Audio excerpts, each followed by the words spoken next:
Yeah, it's not so friendly to use, but yeah, let's bear with this for the moment. Yes, please continue. I mean, they will join. The, Yeah, yeah. let them join. Uh, yeah. But let's do it without them. So you talked Okay. about where were we? Um, Detente between China and Russia, and like establishment of a new friendship in the 2000 after 2001. 2001. What happened? I mean, between Russia and China. Yeah, and the But exchange of they foreign ministers and all that, so those things happened during that time. And so there has um, been a sound. Yeah. but I think they have been close like Yes, since the very absolutely. But beginning. skirmishes are there, like in the middle, as I was talking about Nikita Khrushchev and Uh, Deng's, the tension between the two countries, which were established during the 1950s till the 1970s or the 80s, and after that, with Gorbachev coming to visiting yeah. China, Beijing, and Mhm. so new kind of friendship again, was formed between Yeah. Gorbachev and China. But still, Uh, Chinese and Russia under Putin has been able to, establish a totalitarian state. And it's an yeah. autocratic kind of a culture. Because Putin has a history of being in KGB. So I Yeah. mean that. Yeah, you're saying something? Um, yeah. Uh, yeah. But I just want to say that China and Russia, they have been close since the beginning of the communism. I Absolutely. mean, it was Stalin Yeah. actually, helped Mao. I mean, to build, to set up all the Communist Party, all that stuff. So, I mean, it's not surprising that they are in the same. We are in the same block, and so yeah. If you say the Actually, relation, both of them are not democracies. The uh, problem with the coming close of both these countries is that they have a different separate way of looking at things. So I mean they are more of totalitarian states rather than democracies, and Western Bloc is a more a democratic setup. And but now lately the tension has increased with Ukrainian war, and China and Russia establishing majorly with each other, and so yeah, I guess yeah, like I'm just saying that I mean it's just a basic fact that China and Russia are close to yeah, each other, and so even if you say that our relationships may be stronger or weaker at some periods, but that's relatively, I think, is unimportant. So I mean we are very similar in the kind of political system. It yes, hasn't yes, changed much. I mean in essence. absolutely, Uh, absolutely, yeah. And also I want to say that we are living in a time where I mean we are still living in the time of the Cold War. yeah, Uh, and that most of the political, I mean, the current affairs can be understood in the context of Cold War rather than other narratives. It is the other ones are much less important, but it is the Cold War dynamics that is the sort of the stage of our, the current affairs. For example, the war on Ukraine is a Cold War thing. Hong Kong and Taiwan, etc. And also India's position in this Cold War configuration Yeah, is yeah, also very important because yeah. I mean they both sides wanted India to be on their side, but Yes, uh, yes. but India is a big country and with a large population, and so it's not easily dominated. I mean, they can't just push you around and say, Yeah. you need to come to our side. That's I not I easy. hope King you like looking at the news right now. I mean, India, for Yeah. example, Trump has imposed a lot of 50% tariffs on our goods. Yeah. So Yeah, that's Trump's so way of now trying now to, what's yeah. happening is now what's happening is that India has the foreign minister of India has met foreign minister of Russia, and they are establishing good ties with each other because Trump is behaving in a certain nasty way, and these two countries are coming closer. Because we are saying that Russia has been a natural ally of Indians when we needed them the most. So India and Russia is helping in a way that Chinese would come closer to India. That's also another motive of the Russian government because they're close to it. So as you were rightly saying that they are like trying to both these blocks are trying to attract Mhm. India to their side. Yeah, Yeah.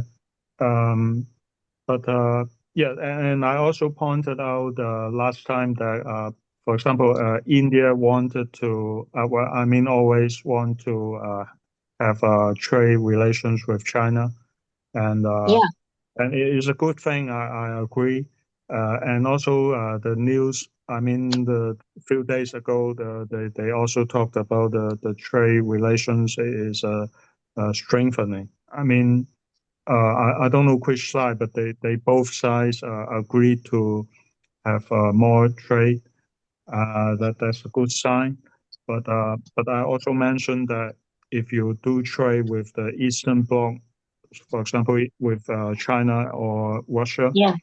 you also have to look at the humanitarian, I mean the human rights conditions Mr. in Wang just met the foreign minister of India, right? hmm, uh, sorry. The Uh, foreign minister of China met the foreign minister of India just few days back. yeah. So, I take it that China is now more willing to, I mean, engage in trade with India, and that may indicate a kind of readiness for China to maybe improve the human rights condition and also the freedom of speech. Uh, that may be a good sign because I mean, if they wanted to continue the totalitarian style, then Yeah, the trade is actually kind of incompatible with that. Because yeah, if you have trade, that means you have also a lot of talking between India and China, and uh, and that's not good for if you want to control people's thinking. I mean, yeah, in China, so maybe that's a sign that it's going to change in the good direction. But we'll see. And yeah, but so many things in the current period is very similar to the Cold War period, and that's what I want to say in this talk. That's why I call it Cold War One and Cold War Two. yeah, It's very similar. Um, and India plays a very important role. And also, I also see that in this period, uh, it seems that neither the U.S. or I mean, the Western side or the Eastern Bloc are winning for example, if you look at Trump's behavior, I Yeah. mean, he is acknowledging that Putin also, I mean, um, he is not, he cannot just kick him around like in the first Cold War. Uh, uh, in the sense that, I mean, Ronald Reagan and called for the tearing down the Berlin Wall and things like that. I mean, Yeah. it's kind of different now, and mainly because of the China's strong economy. Yeah. Um, uh, yeah, so it seems that neither side can claim to dominate in this Yeah. second period, Yes. uh, Yes. and therefore India may have a chance to take advantage of this deadlock Hmm. and try to and I think it would be a good thing because even I'm Chinese, even though I'm Chinese, but I don't fully agree with the uh, um, uh, current political system in China. Yeah. Yeah. So, I mean, if we take a neutral approach to this Cold War kind of conflict, we can find a way forward, which is neither leaning towards the Eastern Bloc or the Western Bloc. So there are problems in the Western Bloc also, and can you see the share screen? And Yeah. I I showed that some of the Cold War events. So the Rosenbergs, they got electrocuted. Do you know this? Uh, the first picture. Do you know this event in the 1953 Rosenbergs? Mm. They are a couple accused of spying for the Soviet Union, and they got Okay. executed. And then the second one is also similar. He leaked some atomic secrets to the Soviet under Stalin, I guess. And he was convicted, but he didn't die. He was released later from jail for maybe 7 years or something. So I want to say something about the Cold War, which is that I mean it has two layers. One layer is about the spread of communism and Mm. and the U.S. trying to contain it, so that and the domino effect and all that stuff. That's the that's the West's kind of official description of the Cold War. But there is another layer which is about which is more I mean not so good, which is the racism. So, for example, they may despise Russians. I mean, Americans may look down on Russians, thinking of them as some kind of barbaric people, you know. And Uh, also, King, like I remember Francis Fukuyama's End of Civilization, yeah, the book. I yeah, mean, the way he I said that, have that book. after Yeah, the, yeah, so Uh, he said that, after collapse of Soviet Union, there would be an end of civilization. So right. But I guess, he was talking about the end of the conflict between communism and the capitalism. I yeah, mean, yeah, yeah, yeah, that yeah. and he thinks that is over, and so everyone would be capitalist, and that kind of uh, and in a sense it is true, but I want to say that there are two layers of the Cold War. The first one is about communism, but the second one is about racism. But For example, I mean, it's kind of strange if you talk about America as a race. It is not quite correct, but in fact, it is almost like a race, and it has racism against non-Americans. So it is just racism in a broad sense, and Yeah, uh, and so I saw these people. I mean, these two spies for the Russians. They got convicted, and I want to show that. I mean, these people may not be supporters of communism, but they may also be sympathetic to yeah. the Russians as a people because they think Russians are also humans, right? So we should not be we can make friends You with know Russians. what, King? The thing is that they are thinking, for example, as far as US is concerned, considered. If you look at their parties, it's a bi-party kind of a system. So democratic party, and the Republican party.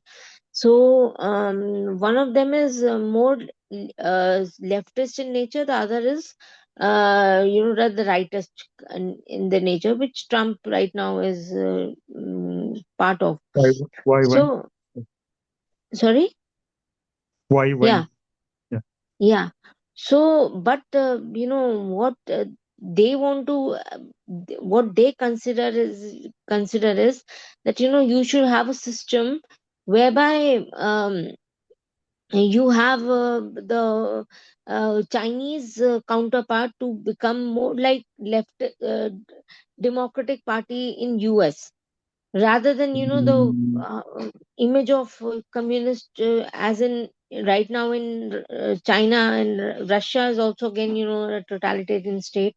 So I guess that mm, is the whole thing. So they are wanting China to become something like that, so it should become less radical rather than absolutely mm, radical as of now, the way China is. mm. Um, well, I think yeah, you said that the U.S. I mean, they have two parties, but uh, you use right wing and left wing to characterize them. That's okay, but uh, in foreign policies, the two parties may be very similar. For example, Trump now they it's the he supports genocide in Israel. And but if you have voted for Kamala, she also said that something she is also pro Israel. So in terms of foreign policy, they uh, actually both parties put American first. It's very similar. So you can't say that if you voted for Biden or Kamala, uh, they would be too different. I mean, No, no, I don't mean to say that, for example, you have scholars like Noam Chomsky, so yeah, these people are more like leftist in nature. So, Columbia University, for example, it's a leftist university, and most yeah, university and scholars are leftist. I mean, I feel that, people who are yeah. brilliant generally have a leftist overtones to their Uh, work. I yeah, mean, I it is agree. there. Yeah, most intellectuals. Yeah, but how? But do you But I mean, agree that I completely understand. I'm not trying to say that, they're totally different. They're basically working within the same system. So, as far as national security, etc., are concerned, both are going to come together majorly, and that's the reason why US has been successful. India has a tension between both these the parties, and obviously bureaucracy, as a steel cover, has been able to take care of the Indian state, but the tension between Congress and BJP is major. So, whatever the government says, the Congress party generally, says something else. So, I mean, because everybody is more interested in garnering power. So, that is a whole problem. So, I guess China and Russia have this thing that, they're uh, basically established as something which is like, it's very monotonous in nature, and they both are totalitarian, and there is no tension of parties being against each other or something, as democracies would generally face the problem. So yeah. Um, yeah, so I also um, want to show that, I mean, if you look at the foreign policies, uh, maybe the two parties in America may not be very different. Yeah. Uh, so they actually quite exploitative of other foreign countries. Uh, so for example, I wanted to talk about Jeffrey Sachs. You see the screen. Yeah, yeah, yeah, yeah, So he's still around. I see him on YouTube all the time. And but he's famous for this shock therapy. He somehow was advisor to the Russians during the after the collapse of the Soviet, and and this book, the book you see on the right side, that book says the strange case of Doctor Shock and Mr. A. Uh, so the books. I mean, I just downloaded the book and I have not read it, but it seems to talk about the. I mean, how he's trying to give aid to the post-Soviet Russia, but he also advocated for the shock therapy, which was may not be such a good policy for Russia. Maybe he kind of maybe screwed up the Russian economy after Gorbachev. So, and I mean, I'm not an expert, and I don't want to be biased uh, in this. So I don't want to like uh, make a very rush uh, conclusion about Jeffrey Sachs. But I'm seeing more and more books and videos on YouTube talking about this kind of like a like the U.S. sends aids to uh, okay yeah okay, so the U.S. sends some aids to other countries, but they also screw up other countries in the process. That's kind of what this book is about, and maybe we can talk about this next time. So you have sure. anything to conclude? Okay, thank Yeah, you. I'll just say, I just wanted to say that, um China and Russia's coming together is a landmark case in itself, because otherwise the world would have become totally Americanized. So, Mm, I mean, it's always good to have diversity in the world, but obviously, totalitarianism is something which is not very healthy. And, people who are from the democratic world would find it hard to understand how do people kind of survive this system. So, I guess let's see next 50 years, because of the technological empowerment, and, in China, and, the economic gradation, that how it would be seen in the coming centuries. And I'm sure people in China are wanting more democracy, and they're like they're being stuffed, because they can't voice their concerns.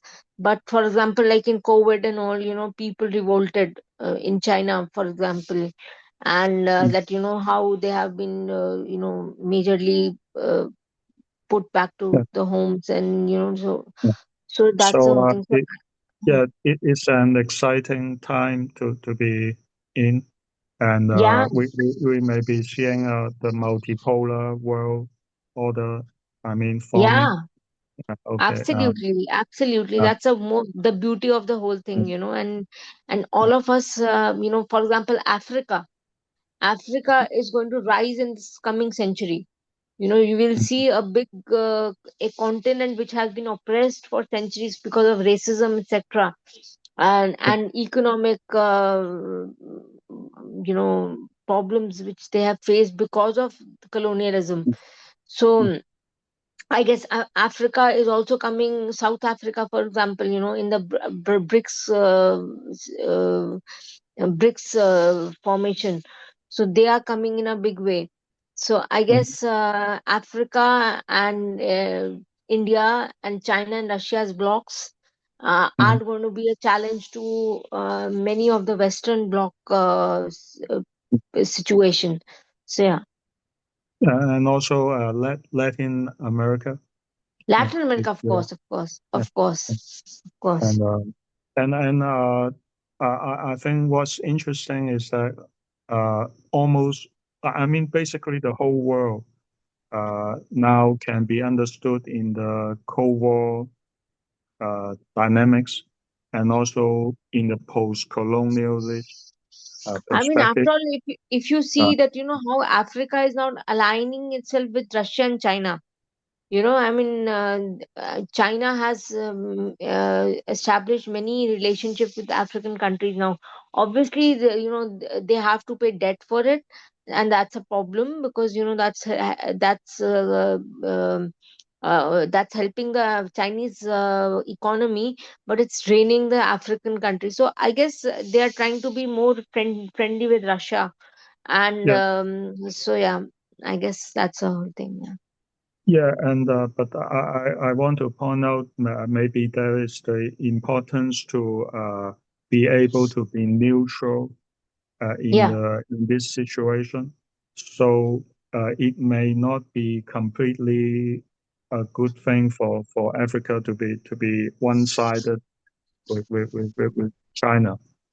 Uh, Yeah. and so I want to point out the importance of having a third way, which is to stay neutral between the East and West Yeah. blocs.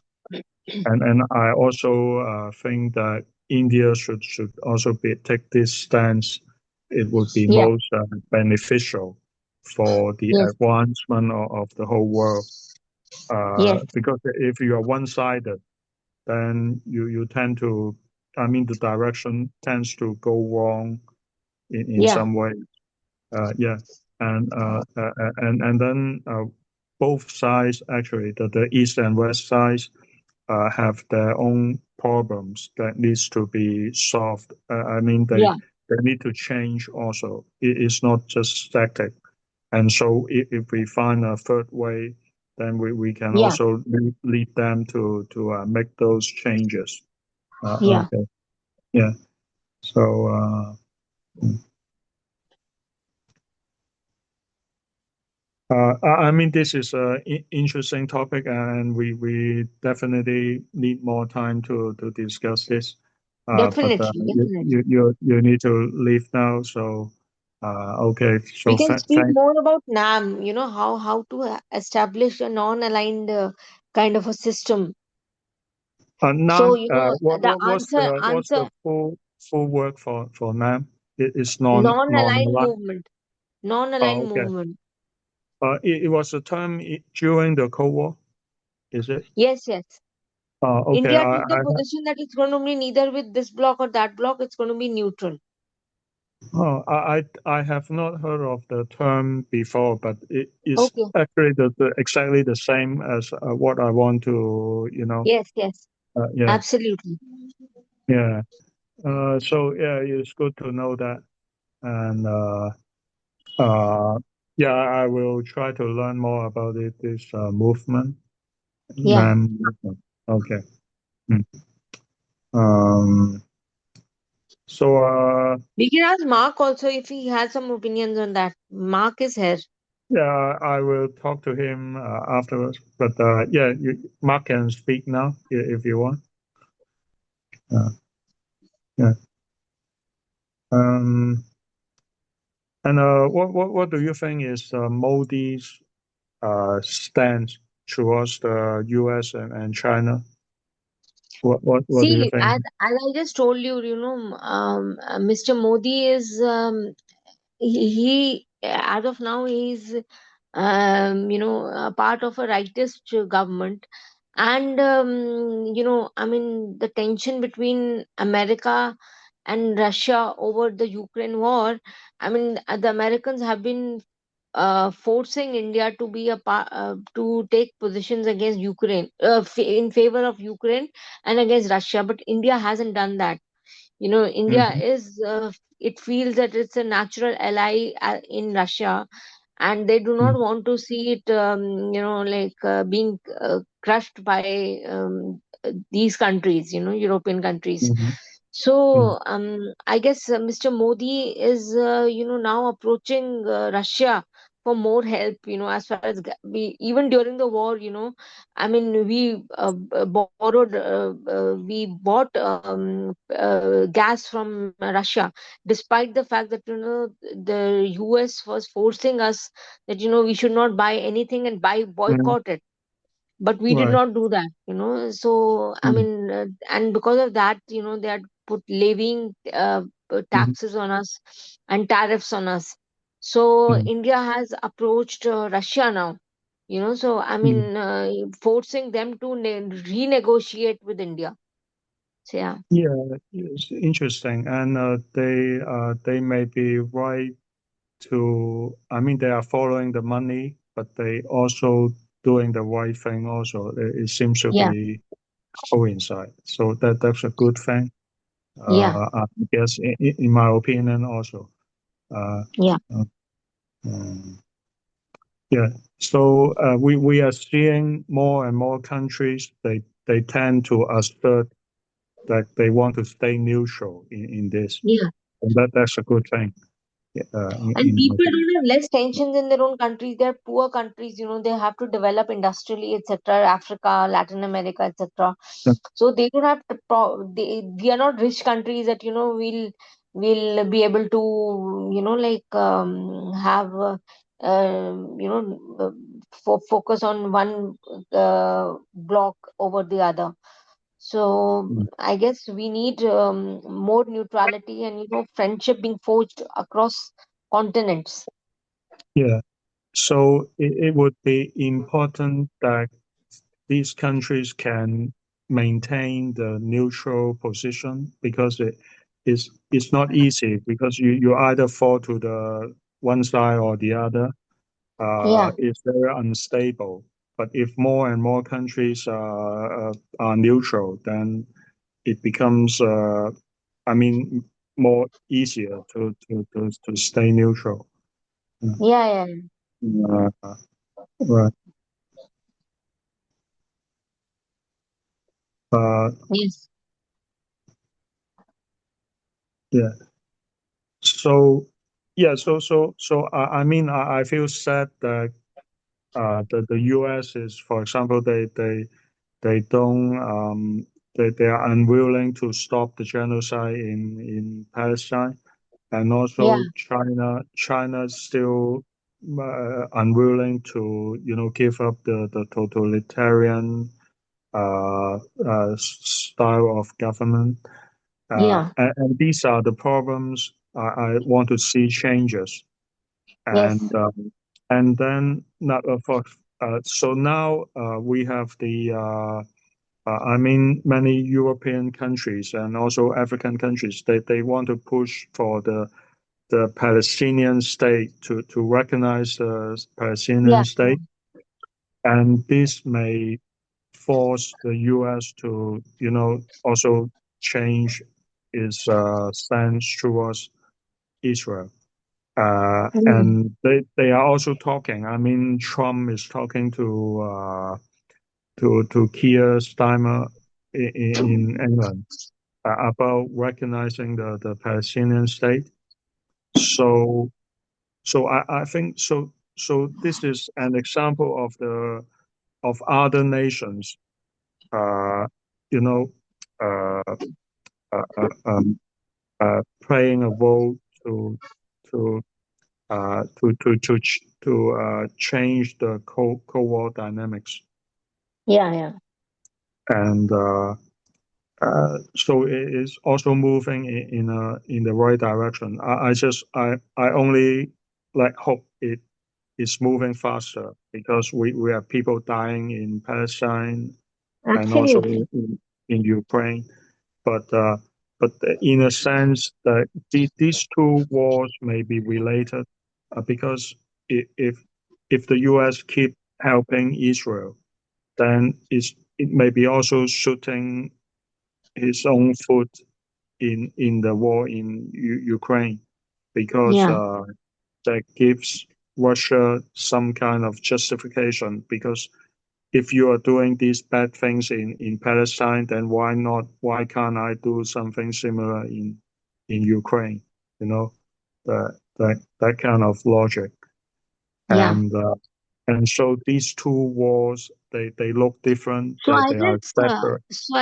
Iran, Yeah. Iran, North Korea, Russia, and China are becoming a bloc in itself now. Yeah. Yeah. I mean, they have reasons to unite Yeah. against Western hegemony or whatever. Uh, no, I want to stay neutral, but then again, this is perhaps is something good, but good in a bad way, but it is still something good to have this power balance, you know. Uh, See, there are certain things which are unnegotiable. For example, life of people, poverty. right, These things. People. You have to have a consensus on this worldwide that we will not harm the population, the civilian population. But that's not what's happening in Palestine. People, children, are dying of malnutrition. They are not getting food. They're attacking right, IDF is attacking these things. So I guess we need to understand that I mean, in a war situation, how to be democratic. How yeah, to have a yeah, system where yeah, people look at people as human beings rather yeah, than as yeah. somebody who has to be attacked or something. So Yeah, yeah. I agree, and so I call this. I mean, I make the title of Cold War One and Cold War Two, but actually, my opinion is that I want to break away from the Cold War kind of thinking. Yeah. So I actually don't want to think in a Cold War Two kind of way. Yeah. Yeah. Yeah. Uh, mm, mm. So yeah, I'm glad that we seem to agree on many issues. Yes. But Yes. and I want to also to go back to my criticism of the backwardness problem. So Yeah. I think that for example, India and China or other older